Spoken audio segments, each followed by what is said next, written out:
Samsung is doing everything in its power to make sure all eyes will be focused on Radio City Music Hall in New York on Thursday, where it will unveil the Galaxy S5 smartphone.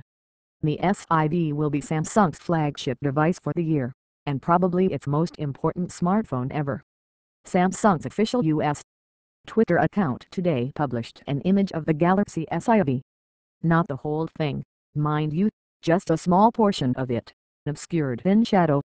Based on the shape of the silhouette, it doesn't look like the design of the Galaxy S5 will be much different from the Galaxy S2. The picture is accompanied by the tagline "The countdown for Phoenix Big Thing has begun. Who's ready for the global Unpacked event on March 14th? Samsung used the next big thing phrase in many of its Galaxy S2 and Galaxy Note II commercials and advertisements. The word big not only refers to the importance of the device, but of the device's size when compared to the Apple iPhone. Samsung likes to point out how small the iPhone is. In addition to the shape-revealing tweet, Samsung is ramping up marketing around the New York City launch for non-press types. The company is hoping to gather its fans in New York's Times Square, where it will stream the launch. Fans who show up in Times Square on March 14th will be able to watch the event on one of the many screens in the famous tourist spot. Why is Samsung going to such lengths to launch the Galaxy S5? Because it has to. Samsung is locked in a bitter battle for market share with foe Apple.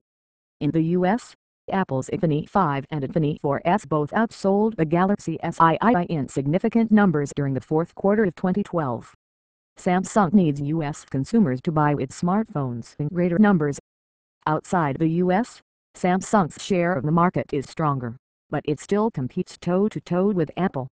What's on deck for the Galaxy S5? Spec leaks have given us a pretty decent picture. The GS5 will use Samsung's Exynos 5410 processor. This 8-core chip is clocked at 1.8 GHz per core, arranged into 4 core banks. The processor will be paired with 2 GB of RAM, and the GS5 looks like it will be available with 16 GB and 32 GB storage options. The GS5's screen will measure 4.99 inches diagonally and have a full 1920 x 1080p HD resolution. It will include a 13-megapixel main camera that can shoot 1080p HD video and a 2.1-megapixel user-facing camera for video chats. The device will run Android 4.2.1 Jelly Bean at launch, which is almost, but not quite, the newest version of Android available, complete with numerous software innovations from Samsung.